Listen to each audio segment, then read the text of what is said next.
Show, Peter G Show, Peter G Show, Peter G Show. Divorced dad, single dad, divorced dad, single dad. Peter G Show.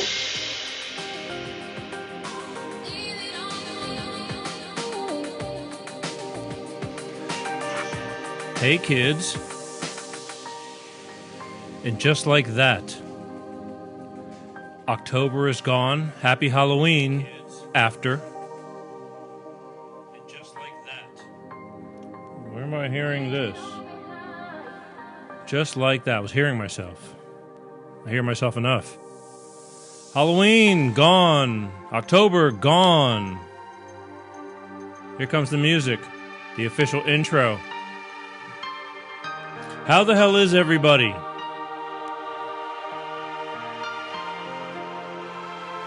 Start those watch parties.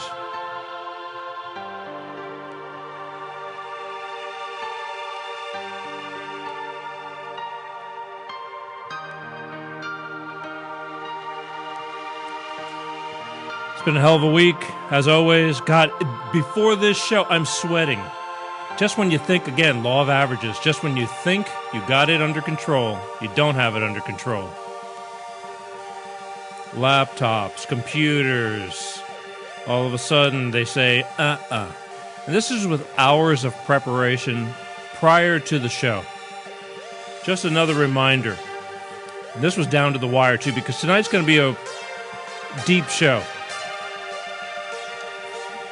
It's going to be a deep show. We're down to the final of the elections. Oh, last week, East meets West, Mr. Bob Paff. Awesome as usual. Don't forget, every last Sunday of the month, we're going to try to do this segment called East Meets West with Mr. Bob Paff, East Coast, Baltimore's own Bob Paff. Never disappoints. He's got a perspective on things. I have a perspective on things. We kind of bring them together from East and the East Coast and the West Coast, and we just merge and see what's going on. I want everybody to start those watch parties. Thank you, Bob Paff, for last week. Again, don't forget, every last Sunday of the month. That's what we're going to be doing. Great show tonight. It's going to be edgy. I don't like this, but I feel it's my duty. I can't please everybody. I'm going to have on my show tonight, it's going to be voter education night. How about that? Voter education night. That's right. We're down to the wire. Many of you have already voted. You already have your opinions and perspectives, but I'm going to have a special guest tonight, entrepreneur, marketing genius, Mr. Sherman Unkefer. He's going to come on the show and he's going to cast his opinion. Now, again, you're either going one way or the other, and I don't want people pissed off. I really don't, because at the end of the day, we're all in this together, and you're entitled to your opinions and your vote. That's what it's all about. But he's going to come on, and he's going to share some of the history of our country, some of the present goings-on in our country, and where the country is going, and this is his opinion. But as he strongly feels how he feels, and maybe you don't know things, and he's going to share some light on the subject, cast some light on the subject. And again, I can't. I've had the opportunity to bring either side on, and it just nobody wants to speak from one side, and so this is another side. But again, you know what? Just open your minds, listen, and then make your decision. Let's not get all crazy. All right. At the end of the day, again, we're all in the same boat, and we will persevere one way or another. But I just want to, because again, you're either voting for Biden or you're voting for Trump, one or the other, and we'll talk about that. But again, I'm just bringing it to the forefront because he's got something to say, and as I said, I'll let him speak. I could have done it for either one.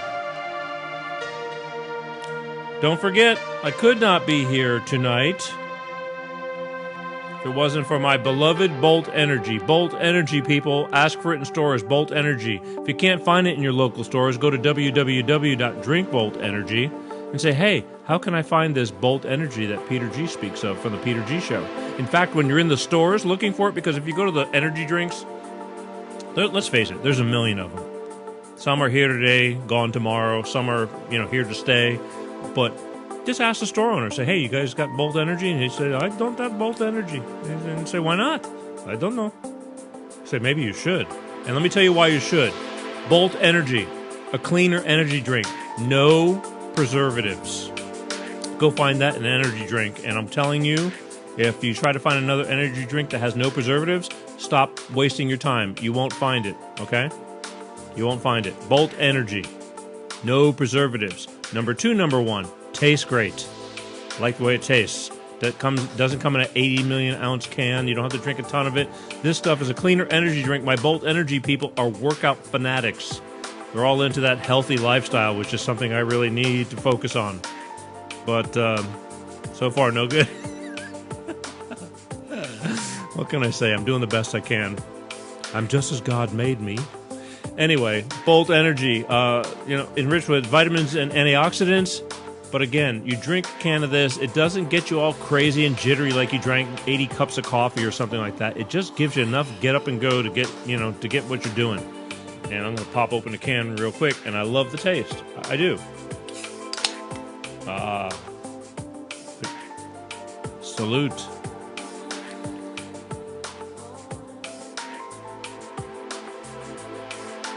Oh. It doesn't suck, I can tell you that much. So, again, go out and get you some Bolt Energy. Go in the store and tell them Peter G from the Peter G Show sent you. If you can't find it, one more time, www.drinkboltenergy. Ask them. They'll figure it out. They're growing. It's not easy, just like this show. But I believe. Watch parties, people. Let's do that right now. Watch parties. Let me join you. I want you to hit the share button. And I want you to... let me refresh. What a night tonight. I swear it was like everything's great. Great day. Beautiful day out in Southern California, by the way. Beautiful day. Finally. Not sweating. Not freezing. Fires are down. All that good stuff. And, there I am. Everywhere I go, there I am. There we go. I want to be able to read your texts. So, it's a good day out. And then I have to go. Daddy's got to go do his little show. And everything, is complicated in a very simplistic kind of way. Even as simple as I do the show, and they argue with me. They go, why can't we do this? Why can't we do that? I go, because we got enough headaches. And it's a night like tonight when I went to fire things up, the communication between myself and Sherman Unkefer tonight, everything was going wrong. And I was hours ahead of us. And I didn't even get to do this is the first time ever in 91 shows. This is show number 91 for the live Facebook show, by the way. We're only 9 shows away from our 100th show. That means a lot, at least to me. But it just didn't go over. I couldn't get it to hook up, and the computer decided to start updating its systems, and I forgot to turn that part off, and you can't do anything about it once it gets into gear. All kinds of crap.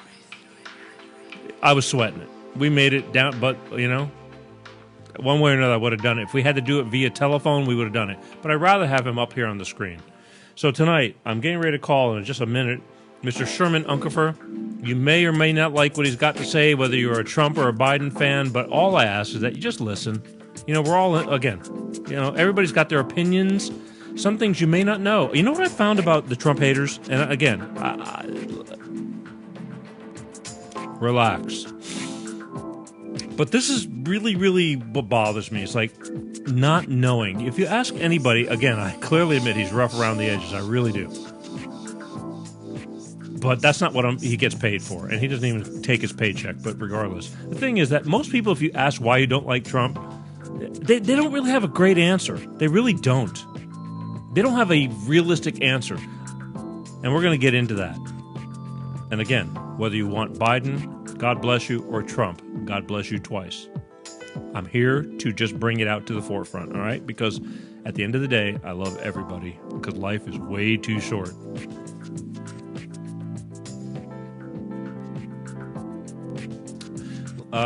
One last second. Watch parties, okay, people? Everybody start a watch party, and then I'm going to call Sherman Unkefer up, and we are going to get this show on the road. Let's get this party started, all right, folks? Do I have everything? I'm trying to do it. I'm manning the helm. It's not easy. Oh, there I am. Ooh, it'll let me do it. There we go. Oh boy. Okay, I'm gonna give him a call. Let's focus on this. Focus, people.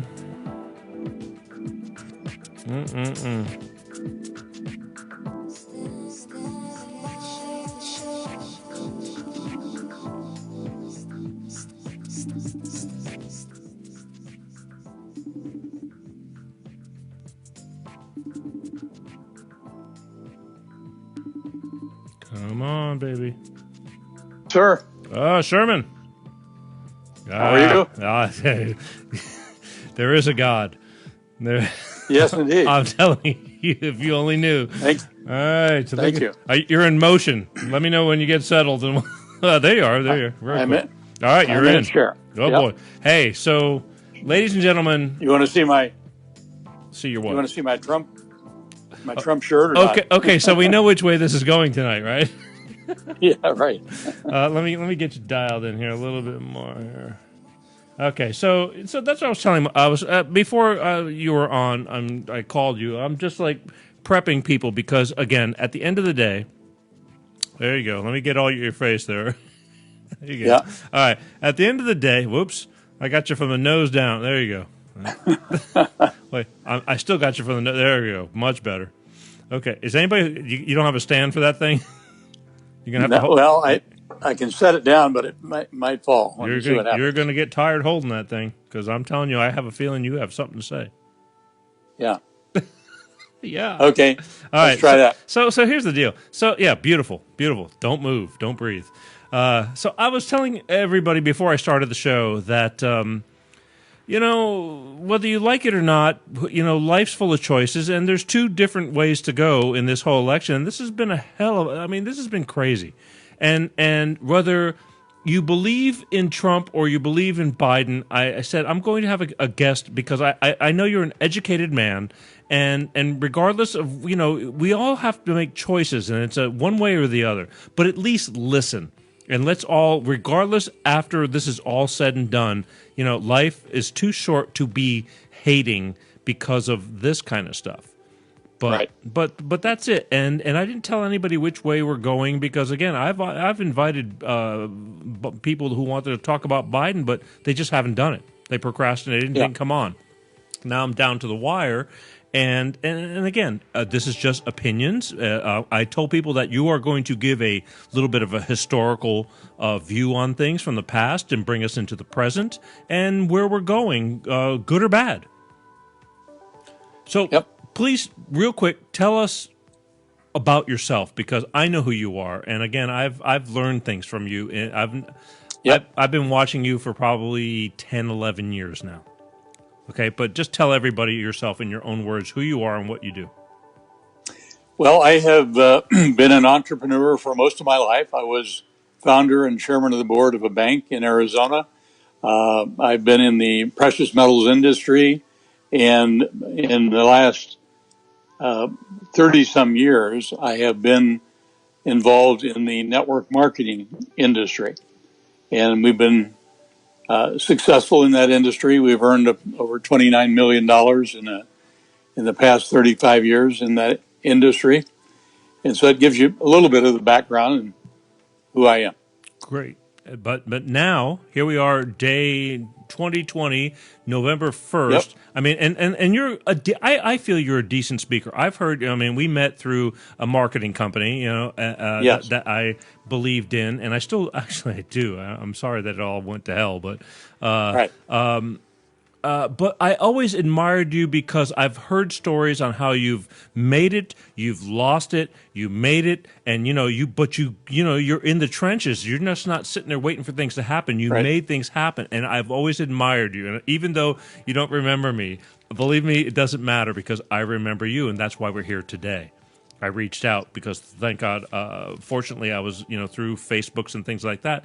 I know that you're still around, so this Yes. this is a good thing. So the thing is, let's start from where you want to start from, because the ball's in your court here to take us from the past as to how we have derived to this mess we're in to where we're going. If you don't mind, please, sir. Right. Absolutely. Well, going back to the election 4 years ago in the primary race, I was not a Trump fan per se. I knew who he was. I knew that he was successful, but I was backing Rand Paul. That's who I liked. Mm-hmm. He was the son of Ron Paul, and I had previously backed his father Mm-hmm. when he ran for president. And so Londi came home one day. Londi is my wife, and she Mm-hmm. said, Donald Trump is going to run for president and he's going to win. I said, what? What are you talking about? We're backing Rand Paul. And she says, well, that's what I believe. Donald Trump's going to run. He's going to win. And I was just kind of scratching my head. And so finally there came an event where there were like all 17 candidates were on the stage. Trump was in the center of the stage because he had the most votes, but not much more than the others, but enough to be on the center of the stage. And during the debate, the moderator said, is there anyone here, if they are not elected, will back the Republican nominee? And Donald Trump put his hand up, the only one to do so. Mm-hmm. And I said, by God, he is the man. He is the man. And so I changed my allegiance at that point from Rand Paul to Donald Trump. And that struck me as very honest, because he wasn't going to just just put out there that he was going to back whoever the nominee was, Right. because some of those nominees he thought were scoundrels, like Jeb Bush and others, Mm-hmm. So he put his hand up, yes, I will not back the Republican nominee if it's not me. And so from that point forward, I started promoting Donald Trump. And of course, the election, as you know, 90% chance that Hillary would win, 10% or less that Trump would win. Correct. And I'm watching the audience, I'm watching the crowds. I'm saying, my goodness, 25,000. It's unbelievable. Hillary couldn't pull 1,500 people. She had one meeting at Ohio State University, gathering up students. Come on. And she had Beyonce there, and they had 1,500 people. And so nobody was interested in listening to her or talking to her. She had such a reputation for being corrupt that she couldn't draw a crowd. And of course, the way the election turned out, Trump trounced her in the Electoral College. Now, Hillary claimed that she won the popular vote by 3 million. Well, easily there were 10 million illegal voters, probably in the state of California alone.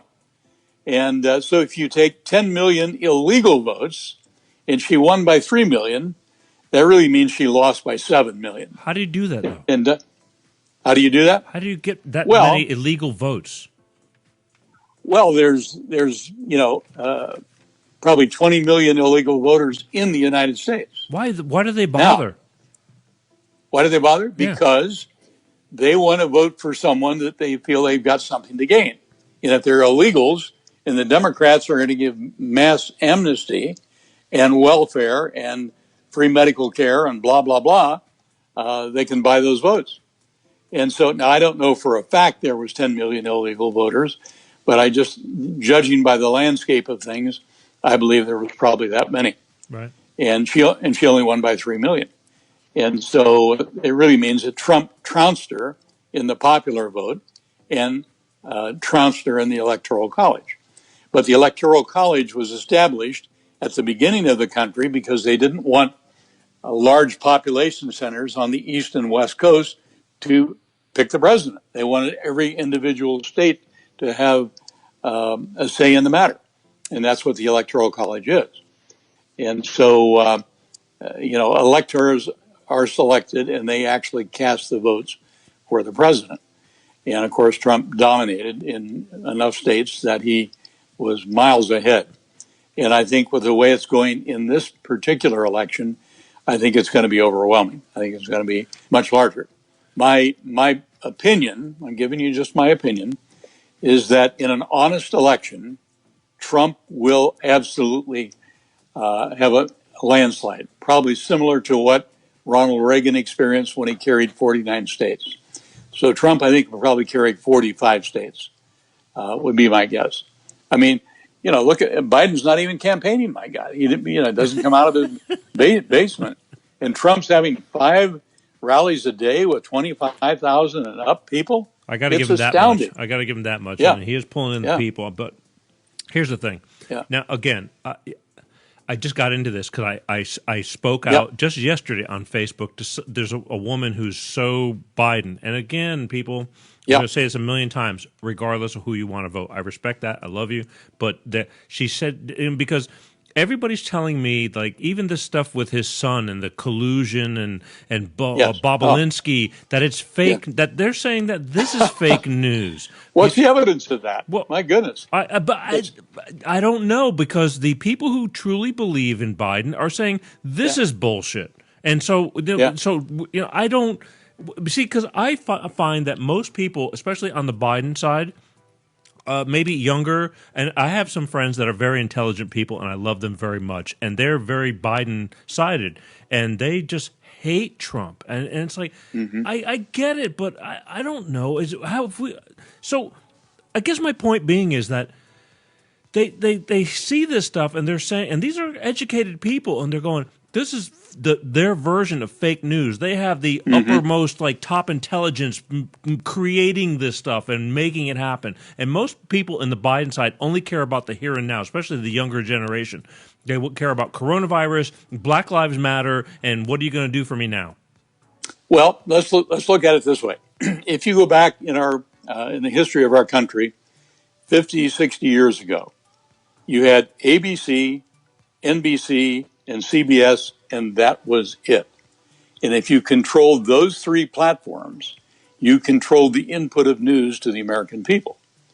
And so the left would continue to push, and the right would retreat. Left would push, the right would retreat. Left would push, right would retreat. Why? Because they dominated all the news outlets. And that's just the way it was. And not that people weren't concerned about it, but they had no voice, basically. So what has happened in the ensuing years is talk radio came to be. First it was Rush Limbaugh, then Sean Hannity, then Mark Levin. Now there are dozens and dozens of conservative talk radio platforms. And probably 160 to 200 million people per week listen to conservative talk radio. It's an alternative source of information. That doesn't register in the so-called CBS, NBC, ABC, MSNBC, on and on and on. They pretend like it doesn't exist. Right. But nonetheless, the population is getting this input. Then the internet began to develop. And now there's all kinds of websites out there like Breitbart, like InfoWars, Band.video, blah, blah, blah, blah, blah. And more alternative information is beginning to emerge. And so it's not just like we had the 3 networks and that was it. Now there's a lot of information getting out there that the establishment or the powers that be cannot control. And so that's having an impact. And then emerges in 2015, Donald Trump announced he's going to run for president. He came down the escalator with Melania. He said, I'm running. And when Melania saw that, she said, he's going to run and he's going to win. And so after I saw that one debate where he held his hand up, the only one to do so, I switched my allegiance to backing him. And so now Donald Trump was elected. And Donald Trump is a businessman. And he learned a lesson from years ago. When he was about 27 years old, the Trump family was sued by the federal government for the so-called misuse of government funding for housing, blah, blah, blah, blah, blah. Donald Trump went out and he said, I want to hire Roy Cohen as my attorney. Roy Cohn was the attorney for Joe McCarthy. He was a fierce anti-communist. He wrote books about communism, et cetera, et cetera. And he said to Donald Trump, when you get hit, you hit back 10 times harder. Don't go pick a fight, but somebody hits you, you hit back 10 times harder. Mm-hmm. Well, they countersued the federal government for $200 million, and they walked away with no change. Didn't cost them a dime. They prevailed. And that's where Donald Trump began to understand what was happening in the country, what the forces were that was moving the country to the left. And he watched and watched and watched the horrible trade deals and everything else, and finally said, I can't stand it anymore. I've got to run. And he made a decision to run. Yeah. Here's my thing, because I feel we were doing better over these past 3.5 years prior to coronavirus. Yes. But yes, even though this man has been getting kicked, the drain the swamp thing really struck a nerve, because he's saying, yes, okay, all you comfortable old bags got to go. You know, you're just collecting a paycheck. It's business as usual, and it's like time, yes, and they don't like it. He's disrupting Washington. I get that. Mm-hmm. So I don't understand. So when I say, I don't understand why you don't understand that. And they look at me and go, I don't understand why you don't understand. So, well, let's take a look at who Donald Trump's enemies are. Everybody. You can judge people. No, not everybody. Okay. No. I mean, you can judge people oftentimes by their enemies. Okay. The general media is virtually 100% negative on Donald Trump. 93% negative reporting on him for now almost 4 years, my God. I mean, what individual, what human being could withstand that? Just bam, bam, bam, day every after day. And now on top of the media, then you've got the foundations in the country, the Ford Foundation, the Rockefeller Foundation, on and on and on. They hate Donald Trump as well. Then you have the lobbyists. They hate Donald Trump. But Donald Trump is the first candidate that was a billionaire, that doesn't need the money, doesn't have to worry about the recognition, and he did it simply on principle. And he is, as his son said, he's a blue-collar billionaire. And he is.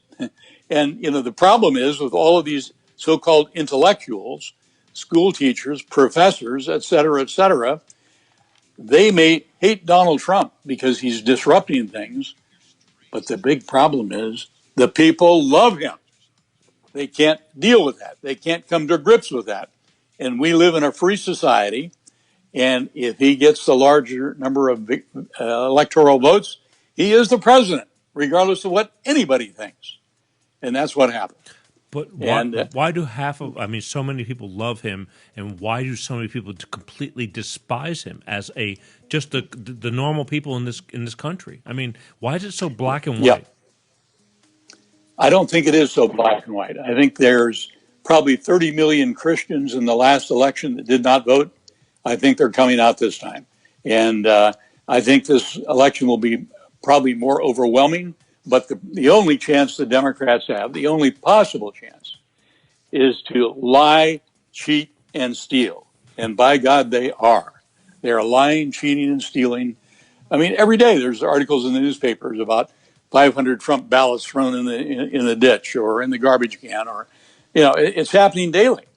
And voter fraud with the mail-in ballots is going to be unbelief. You don't have to, in some cases, you don't have to verify the signature, my God. Who did they come from? There's voter harvesting going on. People going out there, paying people, collecting the ballots, telling them who to vote for, et cetera, et cetera.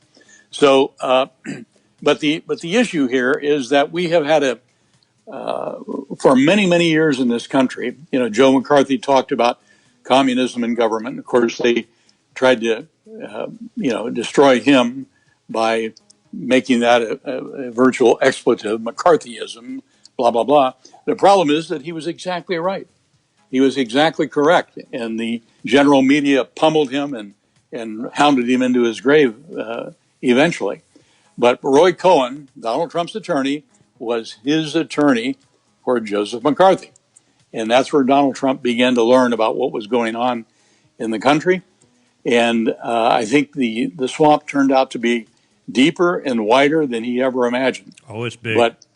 But his perseverance is beyond belief. There You, is not an individual. yeah. I don't think there's an individual on the planet that could withstand what he has done and accomplish what he's done. My God.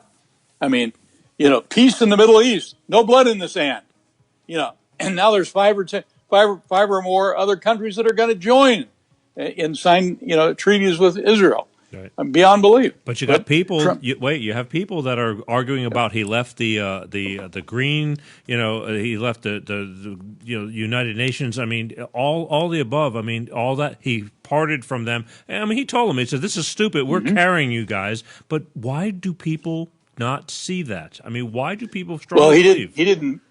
He hasn't parted from the UN yet, but he withdrew from the World Health Organization. Right. Well, that's good. Which is a subsidiary of the United Nations. Yes. And it's probably an indication that in the second term, if he wins the House, he holds the Senate and the White House, he's going to put the pedal to the metal like nothing they've ever seen.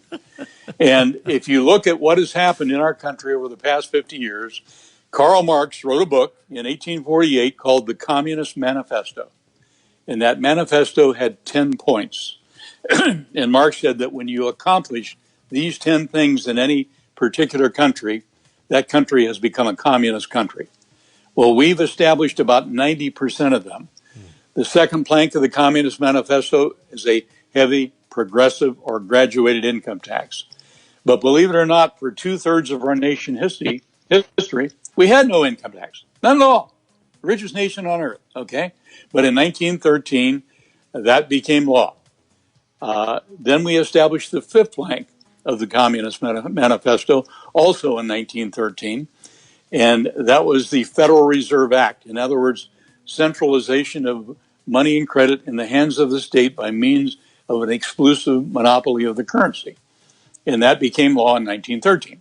Now, the year prior, there were 7 men at a secret meeting at J.P. Morgan's hunting lodge in Jekyll Island, Florida, and they drew the plans for the Federal Reserve System. The person that chaired that meeting was Paul Warburg. Paul Warburg is not an American. He is a German banker that basically, from Kuhn-Loeben Company, it was a Rothschild bank. Rothschilds are extremely rich, extremely powerful, and they dominate the central bank of the EU and most other central banks in the world, and they drew the plans for the Federal Reserve Act of 1913. That became law in 1913. And gradually and by degree, they eliminated the gold backing, they eliminated the silver backing, and now we simply have a currency that's a medium of exchange with no intrinsic value whatsoever. So I think that in 1913, we had those two things happen, and we also had,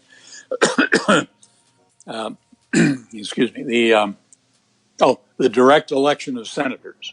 Now, before that, in a Republican form of government, the states appoint the senators to represent the state's interest in the government. That's a true Republican form of government. That was eliminated in 1913. Now we have 2 houses that are elected by popular vote. So those 3 things had massive long-term implications. And, and now we've adopted about 90% of the 10 points of the Communist Manifesto.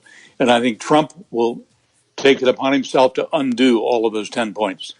So the people that are left are going to be fanatical. They will not know how to deal with it. Trump basically wants to return us to the constitutional system and Republican form of government that we started with. There's no doubt that this man, regardless would love him or hate him, I mean, they have fought him tooth and nail, and he has gotten up, which is incredible. Well, they've got people, they've trained people. Well, Trump's policies are okay, but I hate his tweets. I hate his tweets. Right. That's garbage. Who cares about that? His tweets are fabulous. You know why he tweets? Because he has a corrupt media. He goes directly to the people. Right. And, do you mind hearing directly from the president? He does get a little bit. I mean, he speaks his mind, and sometimes, you think before you speak. He's a blue-collar billionaire. Yeah. So that's the thing. But I see all these people. I mean, again, I thought in the Obama administration we had our first black president. I said somebody's not going to like this, you know what I mean? But then again, I thought he was going to be a puppet, you know, and he was. But you know, look at Kennedy. He got assassinated for trying to change the world. That's We're right. trying to, and so here we have this man, you know, who's like, you know, out there in front of everybody every single day, and yet he's still here to talk about it. Well, it's Trump has so much exposure now, and he's been there for nearly 4 years. They probably dare not assassinate him. Why? Because to do what? Well, because they create a martyr. They create a martyr, people and there would forget be a very massive. quickly. Oh, I'm not so sure. I'm not so sure. This guy is. I mean, in the history of the world, there's never been a political figure that could draw 25 to 50,000 people 5 times a day. My God! I know. And Biden draws how many? 20. I'll give you an Barack Obama had 30 the other day. Warm Springs, Georgia, 30 people.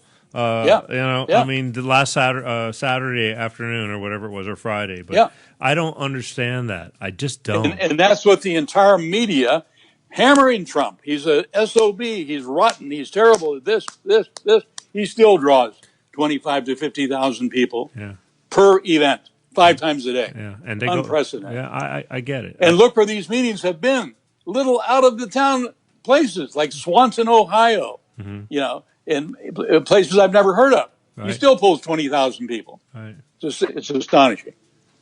Somebody's asking, Charles is asking, how does the civil servants like Pelosi become millionaires? Well, good question. Yeah, thank you, Charles. Good question. Yeah. No, that's exactly right. I mean, all these people went to Washington and became multimillionaires in the process. Yeah. Donald Trump was a billionaire in his own right and went there to do a job. And he was hired by the American people to be a wrecking ball. And he is undoing he's undoing the communist propaganda that's been promoted in this country. And you ask why half the people hate him. Well, half the people don't hate him. Not half, but I mean, people are dead. But here's solid. why. Why? Here's why. The educational system. Many of these professors, many of these teachers are out and out socialist Marxists. When I was in college, we had a professor at Arizona State University, was the first communist on the staff of Arizona State University. And we thought that was, oh my God, Now virtually every,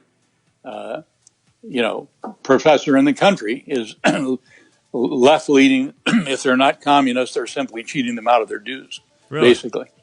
Oh, yeah, absolutely. Why? I mean, look at what, why? Because this movement, and this is not something that just happened, it's been going on for a long time, but this movement has made it a point to recruit people in the educational system, recruit people in business. I mean, look at the Ford Foundation. Henry Ford was generally a conservative sort of a guy, but the Ford Foundation in the last 40 years has contributed $40 to $50 billion to fund Chicanos por la Casa, La Raza. Okay? There was a book written back in the 40s called North from Mexico. It was written by a Caucasian who was a communist, and he wrote a book called North from Mexico. In the center of the book, there is a map of 5 states. And they said, this is Aztlan. This is a nation within a nation. This was done back in the 40s, okay? So 20 or 30 years ago, I went into La Raza headquarters in Arizona, and I picked up a brochure.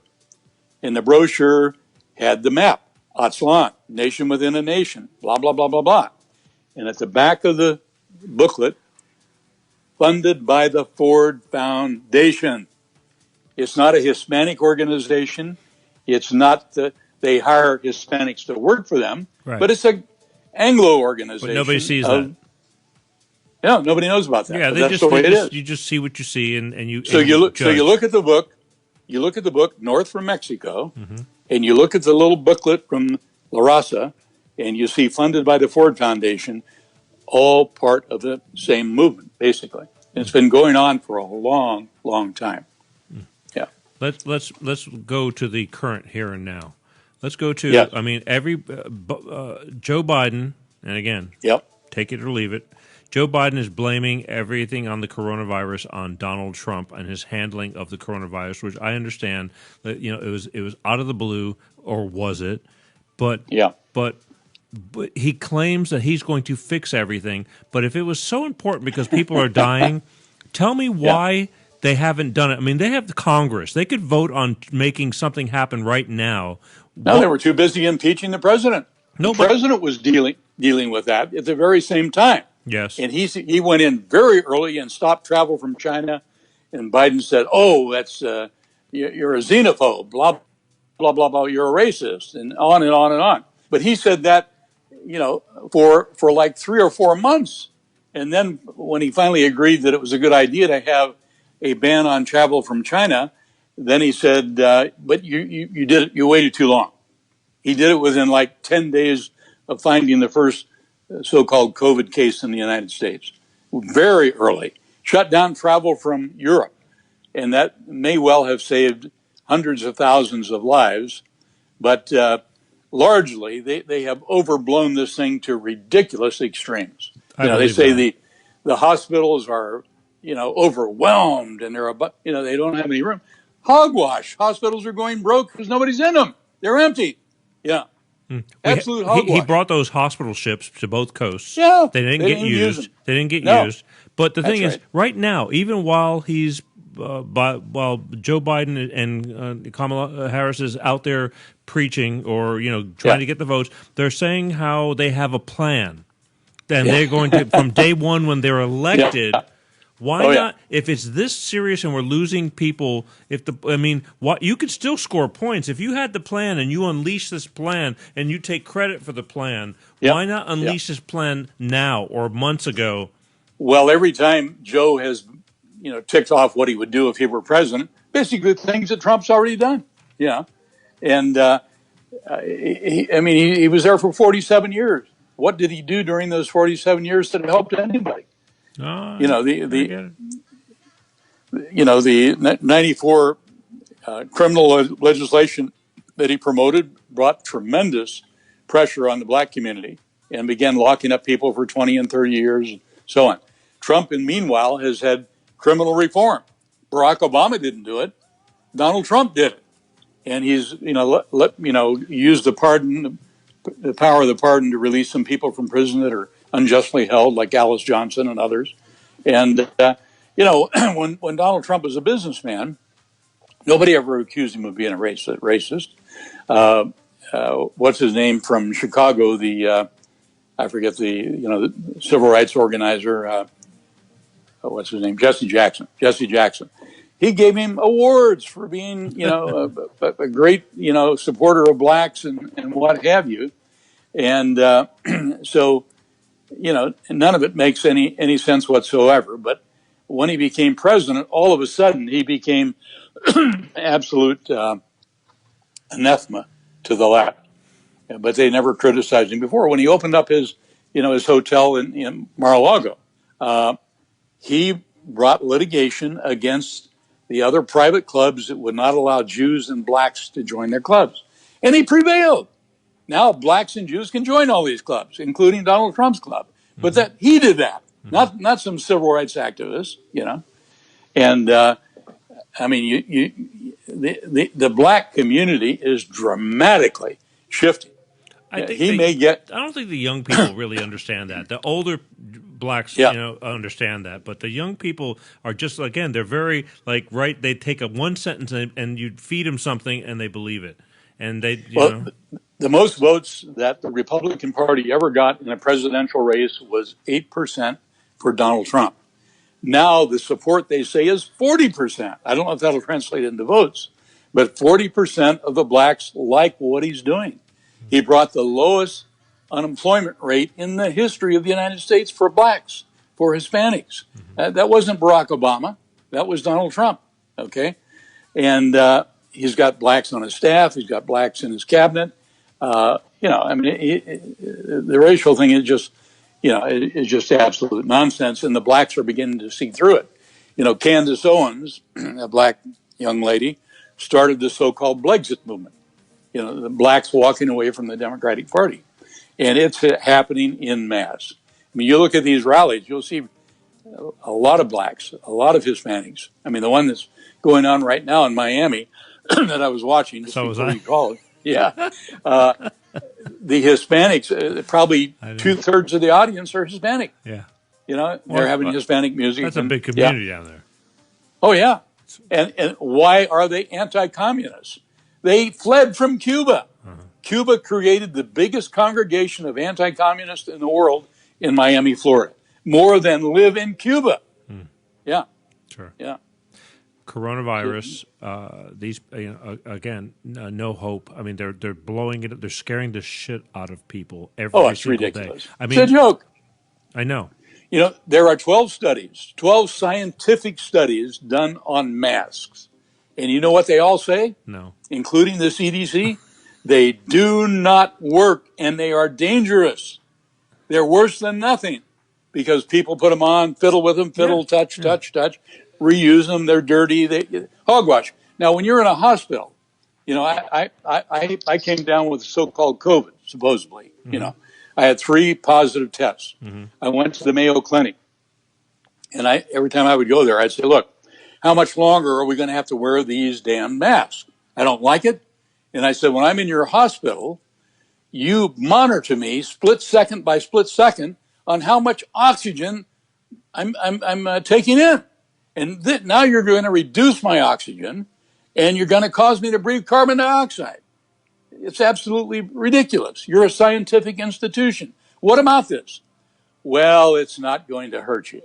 That was their scientific explanation. Okay. Well, it's not going to hurt you. What a load of hogwash. I get it. I mean, because, again, I have a mask that's stuffed in my cup holder of my car because I walked just yesterday. I walked out of the house. I forgot a mask, but I had my emergency bag. But it's stuffed there, and I take it, I put it on, I stuff it back in there. I mean, what kind of biohazard if it's that deadly? I understand coughing and, but I get it. It can't hurt, but it can't. I don't know how much it helps. The scientific randomized studies, the only ones there are, say masks are superfluous. Now, the great Dr. Fauci, Fauci, in the first month said, don't wear masks. World Health Organization Fauci. Yeah, it might be symbolic, but it's not going, not the World Health Organization. He said of the communicable diseases in the United States. He doesn't have his hands in that? Well, only insofar as he listens to them and he pays attention to them, yes. I thought him and Gates are all in there. That's right. They're all in there. In fact, Moderna used to be the, prior to Moderna, it was IG Farben. IG Farben created the gas that killed the Jews in Germany. It's a German company. And the guy that headed it up was George Soros. Right. And then they changed the name to Moderna, and now Bill Gates is in charge. Okay? I wouldn't touch anything that Bill Gates would put out with a 10-foot pole. That's so Bill weird. Bill Gates' father was on the board of Planned Parenthood, which is a eugenics organization that was created to target blacks. I never knew this stuff up until the past, within a year of all the, because Bill Gates came like this college guy who just scored with Microsoft. And I thought he's squeaky clean, but apparently not. No, absolutely not. No. He wants to depopulate the world. What's the reason? Because he is a eugenicist. He is a globalist. Yeah. He grew up being tutored by his father, who was a banker, and also he followed Margaret Sanger at Planned Parenthood. Margaret Sanger wanted to get rid of all the blacks. That's why they've targeted black communities, and they kill millions of unborn black babies. That's what they were started for, and that's what they're doing.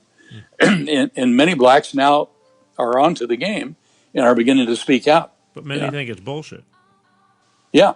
Well, they don't know. Low informed voters, basically. I guess that's the whole purpose of why you're on today. Whether you love Trump or hate Trump, I just figured you'd show and all I ask my people is to listen and then draw your own conclusion. It's a little late in the game, but I did not. I was not a fan of Donald Trump. I knew about him. I just knew that he was a prominent personality, successful businessman. Sure. And I wasn't backing him in the beginning. Sure. until my wife came home and said, Donald Trump is going to run and he's going to win. And I about fell off off the couch. And when I saw him on that stage and they asked that question, he's the only one that raised his hand. Nobody else had the guts to say anything like that. Really? Yeah. He's an honest guy. He tells the truth, in his own rough way. Which that's why he tried to a lot of depict people. him as a liar. He's not as presidential as everybody wants him to be. But what's more important, being presidential or being like looking out for your butt? Right. No, I don't. I don't want somebody who's presidential who stands up there and with a stiff neck and blah blah blah and throwing us under the bus. Exactly. Tell it the way it is. 4 years ago, I was home. I was in Florida. My 89-year-old father was right. Let me tell you, as growing up in the old days, being a Democrat was for the working class people. I remember as a child back in the old polls voting. You pulled a lever because I went in there with my mother and when I was little. And but times have changed, and my father still, as he got older, as smart as he was, because he'd watch European television, he wouldn't believe everything from here, but he still believed in Hillary Clinton. And I looked at him, and I was fortunate enough to be there during the elections 4 years ago. I said, she is dirty. I said, Bill Clinton kind of tried to save the world, but from that point on, I think nothing ever stayed the same. Times have changed, and I remember it was 3 o'clock in the morning, and my father, he was up and down when you're that old. He was sleeping, but he's on his chair, and the TV's going, and I'm up because I'm my clock. I'm just getting as much as I can done. And I walked by him, and he's awake, and I said, "Your girl lost," and his mouth was open, hanging, because he truly believed. Fast forward a year. I remember hearing my father saying to somebody, he says, I know it sounds crazy, but Donald Trump is going to be good for this country. He just didn't, a whole new window opened up in his mind. And it's not about Republican or Democrat anymore. To me, it's like, who's best for the job? Is this all you've got? If you are a Democrat or libertarian or whatever you want to be, birthday party. Yeah, whoever's best fit to save, to keep us going. There's a lot. I mean, nobody talks about the military and the just unions between countries, and there's so much going on. But most people are focusing on what about me right now, and that's all they care about. They don't see what the all the balls in the air to run a country. I would never want that job. Well, the people that are making up 2/3 of that audience in Miami right now, over 25,000 people, are Cubans, Venezuelans, Nicaraguans. Yeah, they've been there, and they are petrified. Yeah, they know They've seen it. They know what socialism and communism is all about, and they don't want any part of it. They're fighting like their lives depend on it because they truly do. But what makes everybody think that going Joe Biden way is going to start taking us into that socialist environment? Because they don't speak of that, obviously. In an honest election, Donald Trump will crush Biden. I mean, the Democrats are saying every day, stay away from us. We're against law and order. We're in favor of riots. We're in favor of burning. Stay away from us. We're in favor of killing babies up to the time of birth, and some of them want to kill them after the birth. That's not the belief of the American population. And so it's appalling. They're saying, get away from us. So their only hope is to lie, cheat, and steal. Otherwise, Trump would carry 45 states in a massive landslide. But this is he may anyhow. To me, I again, whether you love him or hate him, if he's going to win, I would love to see a landslide, so that way there's no debate about it. But if it goes Biden's way, I mean, it is what it is. But the thing is, it's like, how do you get these people that just that don't? Well, you're not going to with some of them. With some of them, you're not. Some people are not intellectually honest. In other words, they're going to go along to get along. And you look at all of the politicians, Democrats in Washington, basically, and a handful of Republicans.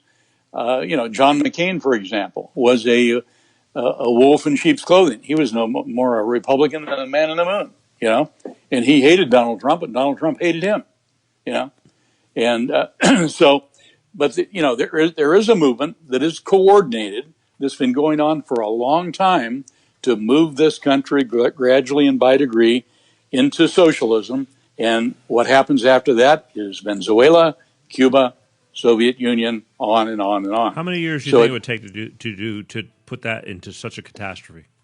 If Biden and Harris are elected, and I mean, they're both basically puppets. I mean, right. They're not going to call the shots, right. And most likely Biden will be out of there quickly. That's another and then question. Harris will be the president. That's but she's not going to have any power. They're going to tell her what to do. It's insane. That's where Charles was asking. He says again, it says, do you think that visiting the 25th Amendment, if Biden was cast out or something happened to him, Kamala's president would take his place?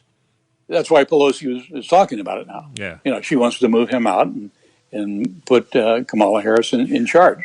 But the people that are going to rule her is not her. They're going to sit down and have a meeting with her and say, look, this is the way it's going to be. This is what you're going to do.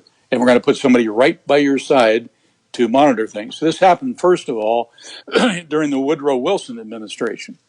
And Woodrow Wilson had a guy that did not have an official position in the cabinet, but he was his right-hand man. He called him his alter ego, and that was Colonel Edward Mandell House, who had an office in the White House and called all the shots because he represented the big banking interest and the people that are pushing the country to the left.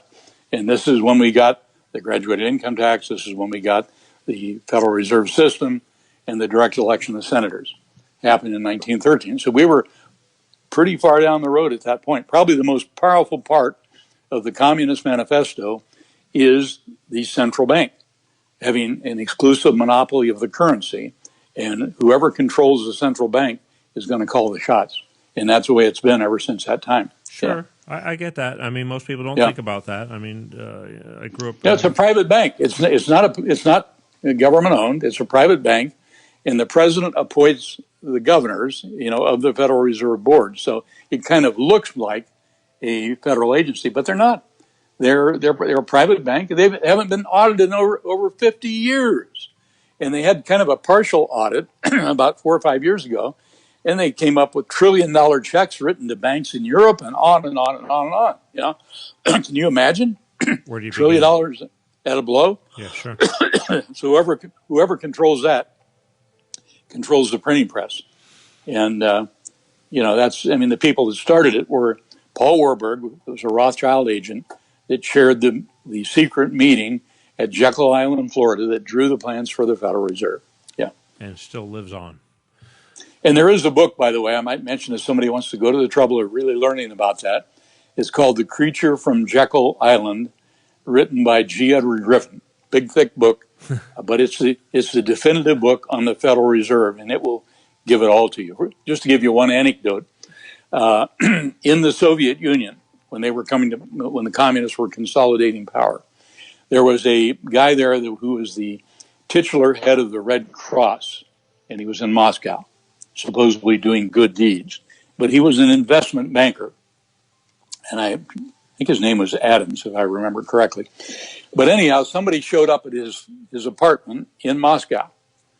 And he was on the phone with Lenin. And he's giving him the business. He says, "You SOB, that guy caused me some trouble. I want something done about it, and I want it done now."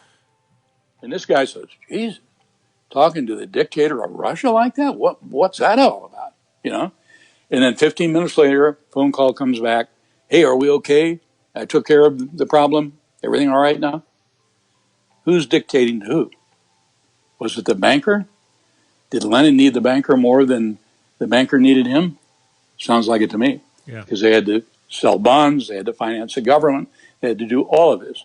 So the Russian Revolution was not a movement of the downtrodden masses. When the revolution broke out, Lenin was in Switzerland. Trotsky was in New York City, working for a newspaper in New York. Jacob Schiff, part of the Kuhn Loeb crowd, gave $20 million in cash to Trotsky.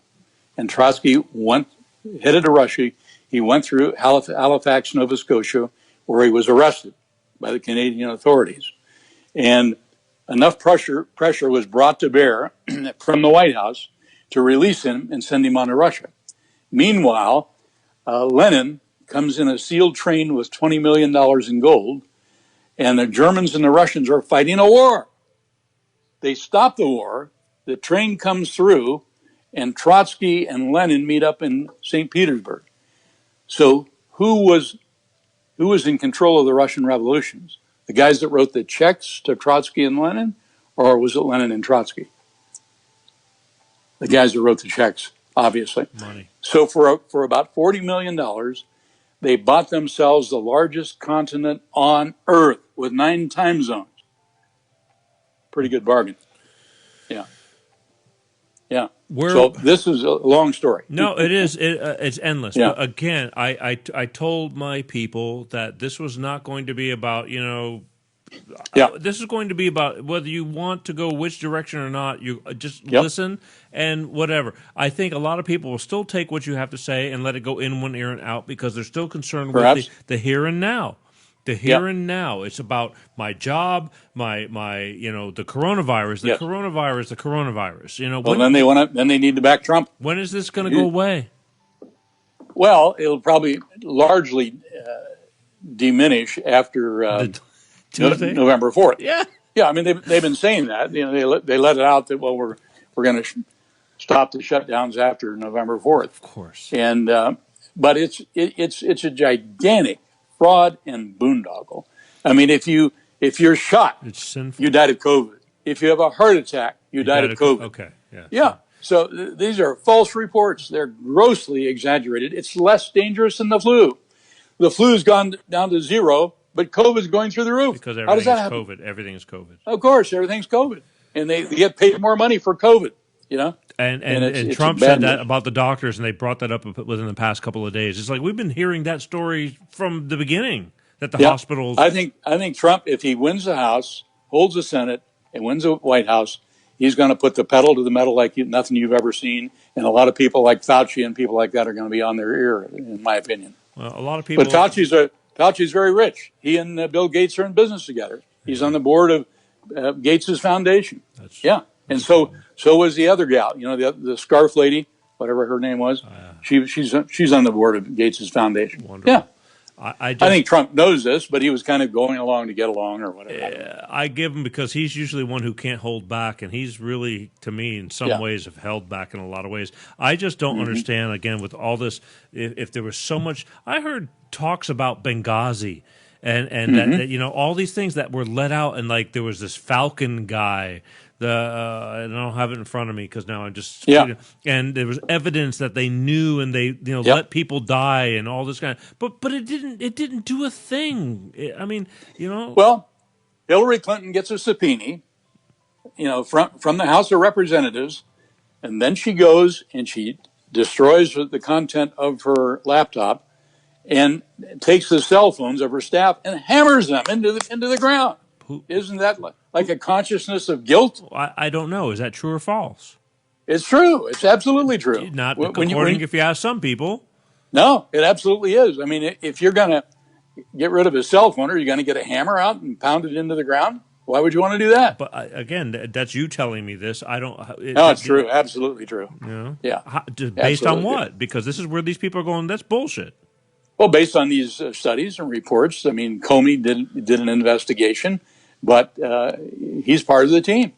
He just, declared her innocent, and that was the end of it. I mean, I heard while we were fighting all this crap that she was going to trial on all kinds of stuff, but nobody talked about it. Should have. We have 2 tiers of justice in this country. Yeah. One for the Democrats and the left, and a different one for straight Republicans. Right. Yeah. Well, absolutely. Tell me one thing, because this is what I'm saying. This has been, I knew it was going to go like this. It's been a hell of a night. I'm telling you, thank God I started early getting this together because I had more problems than I knew what to do with, which doesn't happen very often. But again, there is a God. We are here, and everything worked. I just had to lose 5 pounds in sweat getting it going. But fabulous. Where are we going? Where are we going? Well, in my view, as I said, in an honest election, it would be an absolute landslide. Okay, because the Democrats have told us every reason not to be involved with them. The media, which is an extension of the Democratic Party, the general media, they're reporting, CNN's reporting, and this was a peaceful demonstration, while over his shoulder, Minneapolis is burning to the ground. My Portland. God. They still haven't stopped in Yeah. Portland. Portland's a Yeah. mess. Absolutely. Absolutely. But Well, the but what about the people that governors. believe? They're going. There's a lot of people that don't believe what you're saying. And I don't. You know what I mean? Well, they have to suspend their common sense. They have to suspend that what they see in front of their own eyes is not real. When that reporter is saying these are largely peaceful demonstrations, and they see the city burning down over the guy's shoulder, isn't there a disconnect with what was reported and what they see? I mean, I know, but yeah, I'm telling you, even yesterday, it bothered me because I had to hold back to respond to yeah, something because when they were saying that in Arizona, one state yeah. you favor, that the Trump people surrounded a Biden bus. I mean, I know you had to see this, okay, and Yeah, that they yeah. were running it off the road, and I go, Oh, know what, yes, the yes. Biden people might surround a Biden bus to go like, hey, we're here, but I doubt they're going to Yeah. do anything bad as Right. opposed to I said fake Well, news. It's escalated, and he goes, "You need to at wake many, the fuck up." That's what he said to me. at many of the rallies, for example, in Toledo, Ohio, about 3 weeks ago, Biden had a rally, a little mini rally with maybe 100 people there. Outside of the rally, there were 300 to 400 Trump supporters Right? waving flags, Yes. out there. Yeah, they weren't threatening anybody. They weren't doing anything, but they outnumbered the people attending the Biden rally. I mean, and there's been event after event like that. All So, right. Is any yeah. last word? Because look, we can do this for another hour. Yep. Because I know Yes, you're we could. full of information, but I just I know we're down to the final 2 days, Yep. basically, of Yep. getting out there. If you haven't voted, and I said this was a last minute thing. Somehow or another, I woke up remembering you talk about this stuff many years ago. Yeah. And Yeah. that's when I reached out and I said, you know what, I'm going to reshift things and I'm going to see if you're kind enough to come on my show. And you Sure. were. Sure. And I appreciate it and I love you for it. But the thing is, Yeah. if you could leave anybody with anything of worth to take to heart in Well, a peaceful kind of way, what would you say? Yeah, of particular note, and it's all proven beyond any shadow of a doubt, is the so-called laptop from hell. I mean, here, Hunter Biden had a laptop repaired at a Delaware repair shop, and when it was finished, the Delaware repair guy called him and left word, and your stuff's ready, come and get it. Okay, whether he was in some kind of a drug-induced stupor or whatever the hell it was, I don't know, but he didn't go back. And after 3 months, it becomes the ownership reverts to the repairman, and that's what happened with this guy. So he then, took it to Rudy Giuliani. First of all, he took it to the FBI, and he gave it to them like 11 months ago. While the impeachment trial is going on, they have the laptop from hell with all of these revelations. They knew about it all. Why didn't they destroy it? They didn't destroy it. I know. Why not? If they're sticking up for what? Biden. If they're sticking up for Biden. Well, because there's other copies out there. Okay. It's not just them. Okay. It went to Rudy Giuliani. It went to the New York Post. It went to Trump. It went to other people. Okay. So a lot of people have it. Okay. And it's all verified. These are texts and emails written by Hunter Biden, written about the father, written to his daughter. And he said, unlike Pops, I'm not going to require you to pay me 50% of your income. So there's evidentiary information that Biden was on the take. He's been on the take his entire career because Hunter Biden admits in that email that he's had to support this family for 30 years. That's how long the kickback scheme has been going on. And Joe Biden is up to his eyeballs.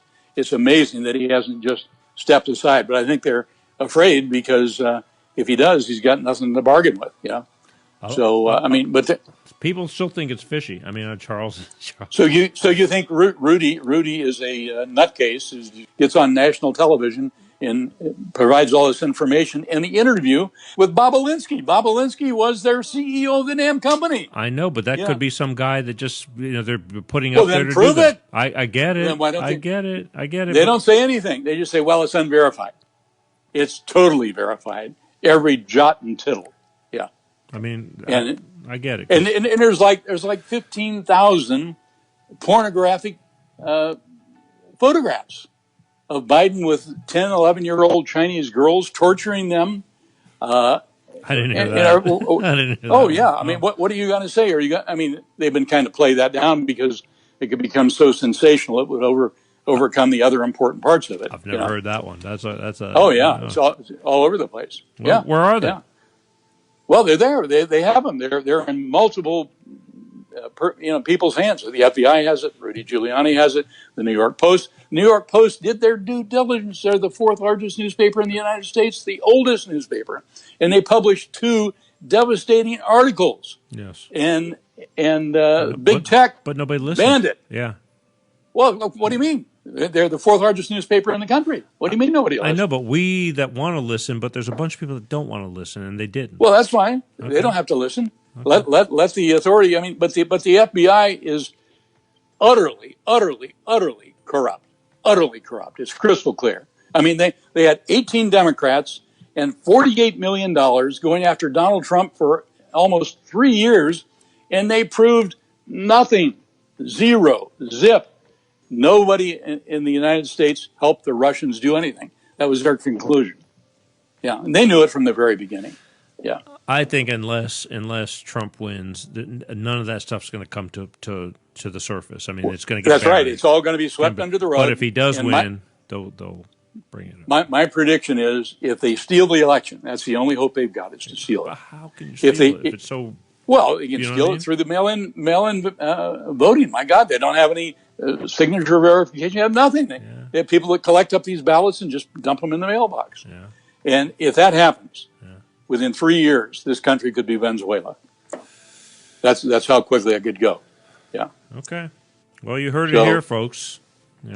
But I hope and pray that the will of the people will be carried out, and that the lying, cheating, and stealing will not offset the massive. It troubles me because, again, I have people that I know are smart people that do not think like you're thinking. And they truly believe that Trump is. I guess the if devil. you were a devotee of CNN and that was your only source of news, maybe you could come up with a conclusion like that. But otherwise, if you look at the facts, it's overwhelming. Overwhelming. Yeah. All right. Listen, Mr. Sherman. And by the way, what? By the way, where's Hunter? Where has he been for the last week, the last 2 weeks, the last 3 weeks, the last month? He's gone. Where is he? Where's Hunter? I don't know. Trump calls him. That's his new first name. Where's Hunter? And nobody knows. He's in hiding. And Joe's been in hiding for over half the race. Yeah.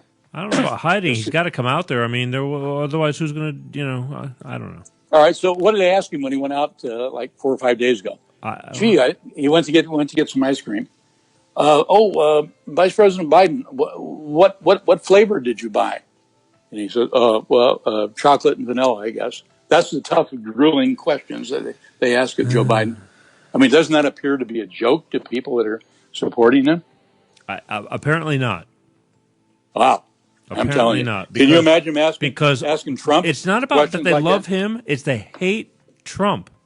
They hate him because they hate him because he's rough. They're repeating what CNN and ABC and NBC want them to repeat. Right. Very sad. Right. They need to open their eyes and look at the facts. Yeah. Wow. All right. Well, here's what's going to happen. After this show finishes in a few more minutes, it's going to be immediately rerun, and then it will regurgitate through the week. Little clips of this show will be brought through the week of 1-2 minutes of all your knowledge and opinion and things like that. But most of all, I truly do appreciate you being here. I do. I knew that you were going to bring something to the table. Whether people like it or not is up to them to decide. Yep.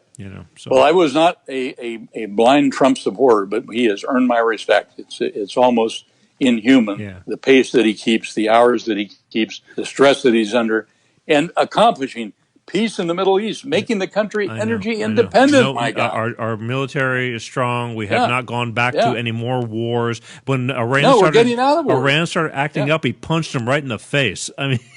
Just not, it's like he's not a warmonger. Kim Jong-un, it's like he called him Rocket Man. I'm going, he's going to start a war. All of a sudden, he's shaking hands and hugging the guy. So it is fascinating because he's trying to tell them he is a gutsy. Yeah, he is a gutsy guy. Yeah. So I mean, he's got what it takes. I guess, and God bless it. But again, there's people that go, and you're out of your mind. He's a Yeah. nut, and we're going to die. Well, with him. my gut feel is that he'll be able to overwhelm all of the cheating that's been done. You could probably spot the Democrats 10 million votes, and I think he's going to overcome that. Okay. But it's dangerous because they could try to steal it. How long Yeah. do you think? How long do you think before we're going to actually know who our next president is going to be?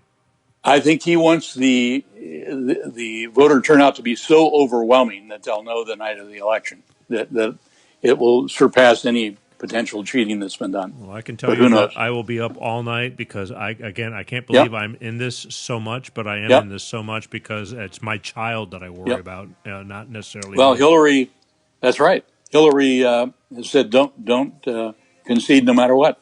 So they're going to try to duke it out somehow or another. Oh, good. So it's going to be ugly. Mr. Sherman Unkefer, from myself personally, I truly appreciate you taking the time out of your busy schedule to be on my show. It was great to reconnect with you, sir. I truly appreciate it. I hope that this transcript and this show lives on to if we can affect one person one way or another, the job is done. But thank you so much from the bottom of my heart for taking the time to be on my show. Again, I have flown many places to listen to you for other reasons. Yes. And, yes, I remember. And when you sent me the photograph, it and believe me, that was and there was. Oh, I want to tell you something real quick. Joke. Yeah. Here's a joke for you, okay? And you know the answer. All right. How do you win $1 million in a horse race? Well, I've been in the horse racing business, and it's a pretty good hedge against capital gains, actually. No. But, this is a joke you told me. Or you actually told the crowd. It's like, how do you win $1 million in a horse, in a horse race? Refresh my memory. Holy cow! You spend $10 million. Oh, that's it. Yeah, there you go. Well, they don't call it the Sport of Kings for nothing. I know, but I never forgot. I never forgot. So you spend $10 million. Well, that's what I'm saying. But the thing is, you change certain parts of my life in certain ways, and especially the magic wand and all that back in the early days, supporting that. And and again, I truly thank you. Not knowing, again, sometimes you got to go through things you have to go through to get to where you're going.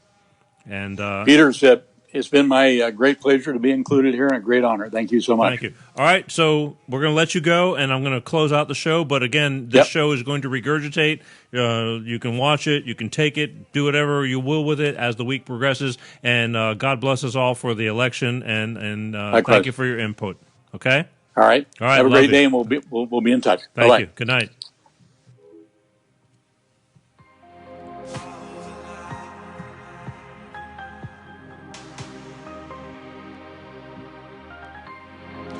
There you have it, folks.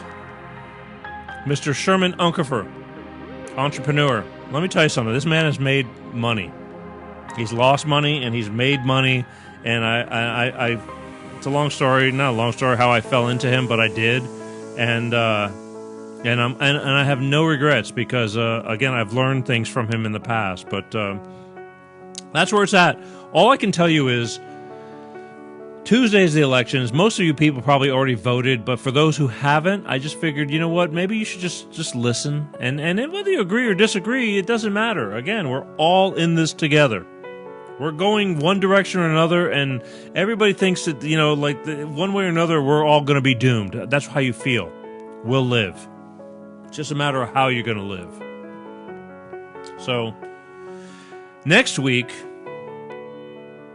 my after-election guest is going to be none the less but the amazing V from the Red Pill Hardcore Show.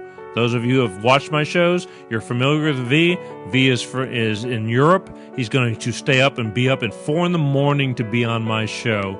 And we're going to talk about the after-elections and where we're going. And hopefully we have a grasp on who the president's going to be. Because in his opinion, from the last time, it's the best, the better of which evil. That's right.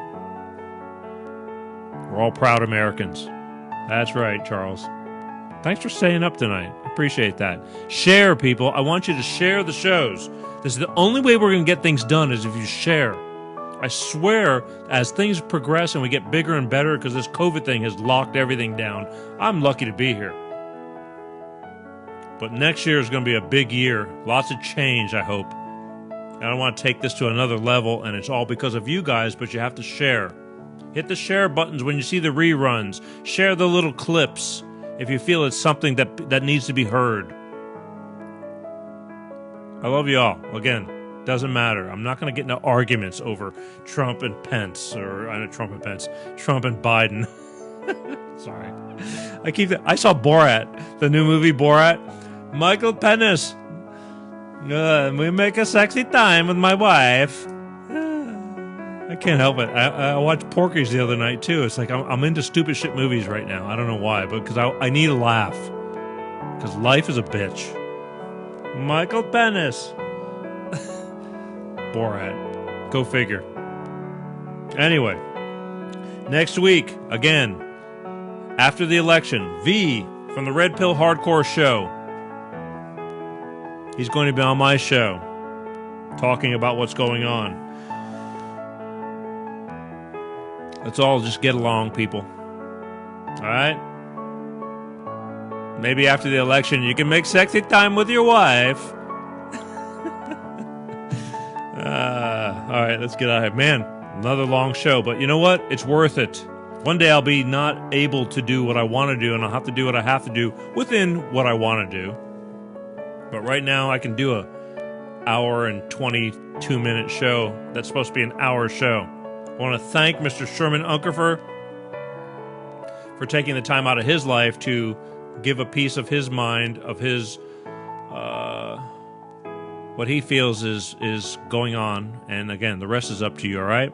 Next time I talk to you guys, it's going to be a different day. Next Sunday, where you may have a new president or we may have 4 more years. The choice is yours. Let's make it happen. Do the right thing.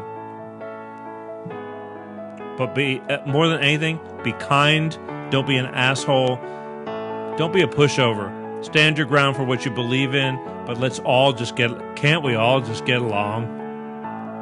I know it's a cheesy saying, but Rodney King said that, and I never forgot it. And, the one good thing he did. All right? Peace out. I'll be talking to you next week. And boy, we're probably going to have a lot to talk about. Don't miss it. Share, share, share. Good night.